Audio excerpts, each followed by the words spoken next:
السلام عليكم واهلا وسهلا، كي دايرين؟ اموركم بخير؟ نتمنى ان شاء الله يلقاكم هذا الفيديو تكونوا كاملين بخير وعلى خير وما يخصكم حتى شي خير. كيف ديما نبداو بالصلاه والسلام على نبينا، اللهم صل وسلم وبارك على سيدنا محمد وعلى اله وصحبه اجمعين. المهم هذا النهار هذا غادي نشارك معكم اختي، غادي نفرش البيت ديال الوليدات والمطلات الجداد. راه الا شفتوا معايا في الفيديو اللي قبل من الاصلاحات فاش كنت جمعت الصالون قلت لكم بان راه جاو هاد المطلات هادو مطله ايطاليه، ولكن ماشي من عند الشركه اللي كنت خديت من عندها انا. ديك المطله اللي في بيتي انا راه جالي هادشي في شكل.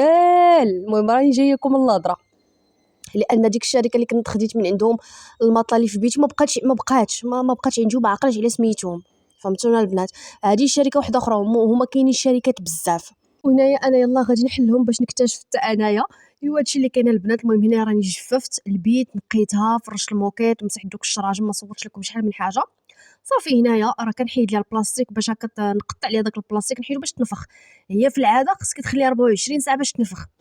انا هذيك ديال بيتي اللي كنت خديت لبيتي البنات من بعد كي حليتها دغيا نفخات ومازال ما خليتهاش 24 ساعه وتنقزوا عليها الدراري وتيلعبوا. هادي لا، هادي انا فاش حليتها تنقول واش هو هاد العجب، تيبان لي كاين شي جويه ما منفوخينش. وانا ولادي كيف ما شافوا البيت كيبقاو ينقزوا بغاو ينقزوا فوق الماطلات.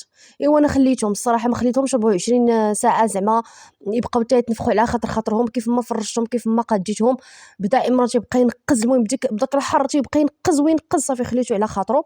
هادشي اللي كاين. ولكن يقولوا لي اي واحد الحاجه بغيت نعرف، الا كنتو حتى نتوما بحالي راه غادي نكونوا متعادلين، الا ما كنتوش بحالي هي انا اللي فيا الديفو. واش حتى نتوما فاش كتقدوا واحد البلاصه وكتدخلوا للكوزينه اولا كتمشيو لشي بلاصه هي ساعات المكانه كتغبروا على الحاجه كتجيو كتلقاوها مرونه؟ اولا هي انا اللي فيها هاد القاعده هادي. راه كيف ما لقيت لهم بيتهم وخملتها وقديتها وفرشت لهم الماطلات قديت كلشي، دخلت للكوزينه باش نجمع هكا المعينات نستف داكشي البيت ستف ونقد داكشي البيت تقاد، جيت لقيتهم لاحوا ليا المانط، حيدوا ليا لوزره. عرفتي كي ولات البيت عرفت راه تخلعت فاش شفتها. هي ولا اله الا الله، هادشي اللي عطا الله. انا راه ما تتبقاش عندي الدار ديك 24 ساعه تكون نقيه، لا اولا تصبح عندي انا موسخه ولا لا، هذيك حنا ما نهضروش عليها هذيك كاع. انا هي ساعات المكانه ساعتين تتلقايها مقربله سفاعله على هادشي. علاش كتلقاوني ديما نصبن هنا، راني نقد هادي راني نحك هادي. ايوا هادشي اللي عطا الله، لا اله الا الله محمد رسول الله عليها.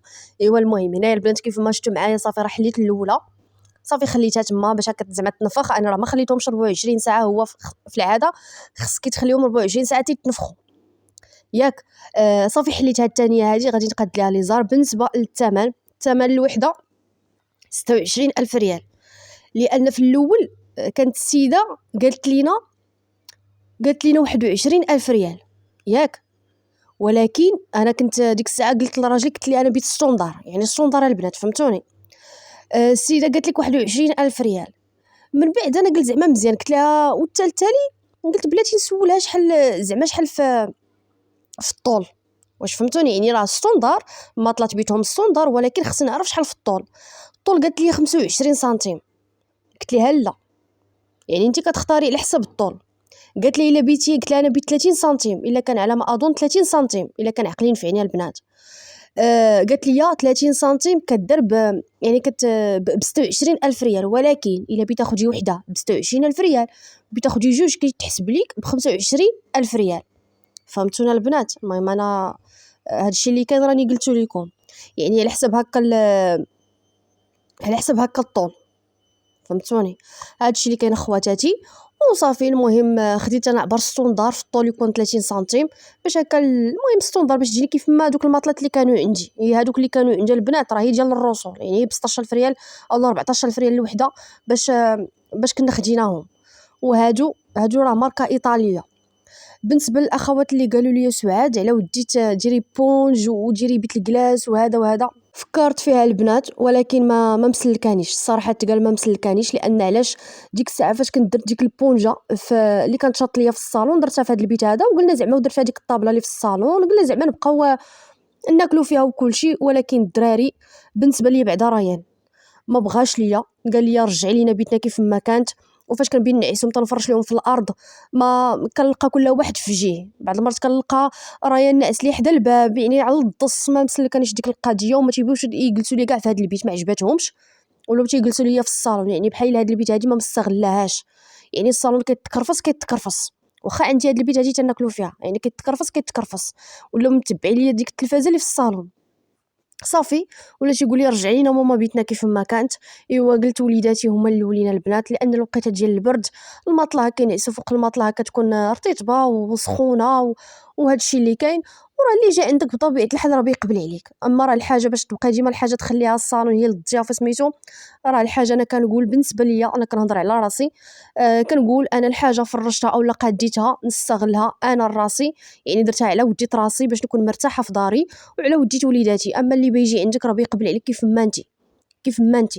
انا ما عنديش مع داك كثره البروتوكول ندير الحاجه على وديت الضياف اولا، يعني كيف ما كتمشي عند الضيف وتتقبلي عليه كيف ما هو وعادي، كذلك انا اللي بيجي عندي يقبل عليا كيف ما انا. هادشي اللي كاين اخواتاتي والحمد لله. هادشي اللي كاين البنات. المهم هنايا من بعد ما ساليت صورت لكم البيت. مازال ان شاء الله غادي دار ناخذ الخاميات، غادي نديروا الخاميات لتما. تركبت لهم التلفازه تما في ديك البلاصه. بالنسبه للمايو درت ليه الخاميه البنات كيف ما شفتوا معايا. تما درت فيها القابطه وتما درت فيهم الاماط، يعني تما تنجي فيهم الاماط. من هنا للقدام عاد غادي نشوفوا غادي نديروا لهم البنات داك الماريو، يتقاد لهم الماريو شويه بشويه. اهم حاجه القناعه، قنعي بداك الشيء اللي عندك انتي. راه داك الشيء اللي عندك انتي كتمناه وحده اخرى، واش فهمتي؟ وديما شوفي الناس اللي تحت منك، ما تبقايش تشوفي الناس اللي فوق منك. قنعي باللي عندك وحمدي الله وشكريه. اهم حاجه الصحيحه والقناعه وراحه البال. اما راه كلشي مع الوقت غادي توصلي ليه. هادشي اللي كان، والله يسهل علينا وعليكم وعلى الجميع. بالنسبه لهاد المطلع هادي دابا اللي درت للبيت الوليدات، راه ما غادي نحكم عليهم دابا حتى تقريبا تفوت واحد 3 شهور تقريبا، كاع شهرين 3 شهور، لان الوليدات انا عندي تينقزوا. انا خليتهم البنات يعني المهم كيبقاو ينقزوا، واش فهمتوا؟ تينقزوا عليها، يعني ما غاديش نحكم عليها دابا باش نشوف واش نيت زعما واش زوينه هي ولا لا، لان فيها الكارانتي 10 سنين ديال الكارانتي، وانا دوك الوراق ديال الكارانتي راني خبيتهم. هادشي اللي كاين البنات. المهم هنا دخلت للكوزينه، درت شحال من حاجه ما صورتهاش لكم باش ما يجيكمش الفيديو طويل. وهنا دخلت للكوزينه بغيت ندير واحد هو انا في العاده بغيت ندير البنات الطارت. بيتي ناويه دير الطارت، ولكن اختي هادشي اللي عطا الله المهم ما كتبش صافي درت هي هادي. المهم هاد الكيكه هادي في المول العاجب وقاديتها ودرت فيها داك الحرف في الوسط ديال الحرف ديال تيفيناغ. ايوا غير كان يقال خيران. المهم البنات واش نهضر معكم بشلاحه، حيت هاد النهار هذا النهار ديال السنه الامازيغيه. المهم ضروري ما غادي نهضر بالشلحه ياك، وفي نفس الوقت غادي نترجم لكم. المهم هنايا البنات بعدا المقادير عندي فيها واحد 2 بيضات، قبيصه ديال الملح، كاس ديال الصنيده، نص كاس ديال الزيت، ساشيه ديال الفاني، وصافي. تما درت واحد الكاس ديال الماء اللي تيكون طايب، درت فيه واحد معلقه صغيره ديال القهوه سريعه الذوبان، وتنخلط كلشي. هاد الكيكه هادي راه فايت لي شاركتها معكم في المول العاجب، يعني شحال من خطره البنات، يعني راه ساهله دغيا تتوجد. هادشي اللي كاين. وتنقول لكم اسكوا سامباركي اسكوا سامينو اسكوا سي غودان اكي غاتي مزيغن ان غلان. المهم تيغصد تسكرح. المهم غالي قسم ربي انت نايده تسكرح. كي حتى نعول حال تسكرح مشكل الحاجه، ولكن ارتو من ربي إن الحال قيس الخير. المهم غيلا درت شكشمح الكيكايات سما سنوفران وصافي. راه دا الشعلح حما سيزدار اركح وكانت نوا الخاطر نص اكودان راه داس شعلحه فله. ايوا غير كان قال خيران. المهم بالنسبه للتقاليد الامازيغ انا نضرب العربيه. المهم هنا الكيكه البنات راني صافي قاديتها في المول، غادي ندخلها للفران. بالنسبه للاخوات اللي قالوا لي بعدا على الفران بانه سعاد عالي، كيف ما شفتوا معايا البنات راه ما وقفت على حتى شي حاجه ياك، ولكن الا بغيت نطلع عليها نطلع على الفران نطلع على الحاجه ديال الطياب في الفران، نهز كرسي ونوقف عليه، يعني ما عنديش مشكله البنات. والصراحه جاني ديك البلاصه جاني مزيان، يعني هي هذيك الصراحه تقال. راه الا بغيت نجبد شي حاجه، بغيت نحل الفران، بغيت نجبد شي حاجه، راه هي بيدي ما تنوقف على حتى شي حاجه. ولكن الا بغيت نطلع على الفران شي حاجه واش طابت ما فيها باس، ناخذ كرسي ونطلع عادي جدا.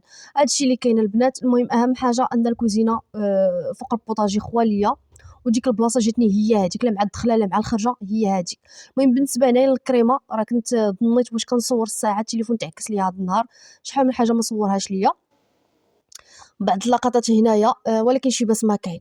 المهم هنا بالنسبه للكريمه درت البنات كاس ونص ديال الحليب مع معلقه كبيره ديال مايزينا، 2 المعالق ديال السنيده، واحد الساشي ديال البودر ديال الكاكاو، معلقه صغيره ديال القهوه سريعه الذوبان.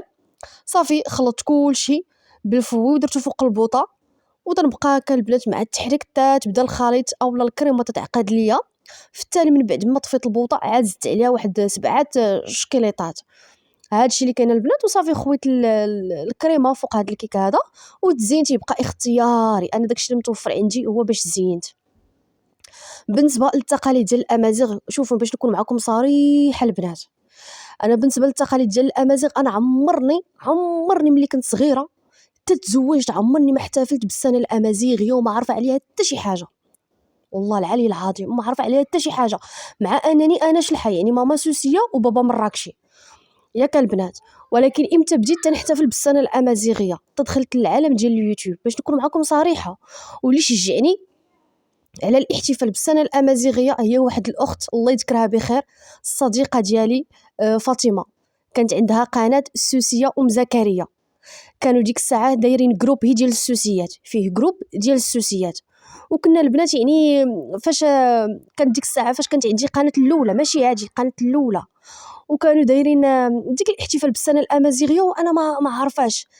وكنا كنهضروا انا وهاد الصديقه ديالي فاطمه، قالت لي سعاد زعما غير زعما تسكرتي فولك الخيران واش نتوما ما كتحتفلوا؟ قلت لها لا ما كنحتفلوش بهم، ما عارفه عليهم حتى شي حاجه زعما التقاليد. قالت لي هي جربي وهذا وهذا وهذا، ودرتها حتى انا البنات وعجبني داكشي، عجبني لواحد الدرجه ما تصورش. وهادشي اللي عطا الله دابا هي راه حبست القناه، وانا راه قلت هذا العام هذا انا نحتفل به. واحد الخطره فاش كنت في قلميم احتفلت مع عجوزتي حتى هي تدير بحال هكا المهم العصيده، كل واحد والتقاليد ديالو. هي حاجه وحده انا تمنيت ديك اللبسه ديال الشلحه، وان شاء الله مازال غادي يجي واحد النهار وغادي نشريها. تمنيت زعما ديك التقاليد ديال ديك اللبسه تكون عندي، اللبسه الامازيغيه ديال الشلحه بحال هذيك اللي لبست في عرس اختي. راه البنات هذيك اللي لبست في عرس اختي ثاني مره كنلبس اللبسه الامازيغيه، لبستها في عرسي ديال ايت با عمران اللي لبست في عرسي، والمره الثانيه لبستها في عرس اختي قسما بالله العلي العظيم. والصراحه بحال هاد التقاليد عجبوني، بحال هاد الاحتفالات الصراحه زوين. وهادشي اللي كان المهم داكشي اللي قسم الله درتو، كل واحد شنو تيدير. انا تنعرف العصيده تقول لها مو السنح كرا الحاجه الدنيا تورا السنح، ايوا غير كان يقال خير المهم كيتندم باش نتزين الناس. وتيني متي التقاليد نون تكوني نتي ماني كتسكرمت غير كان يقال خيران راه نتيني حاس كواسا مباركي اس كواسا ماينو اتفلاوني شكش مربيز الخير لهنا دو فولكي الصحت تكون ما يفولكين.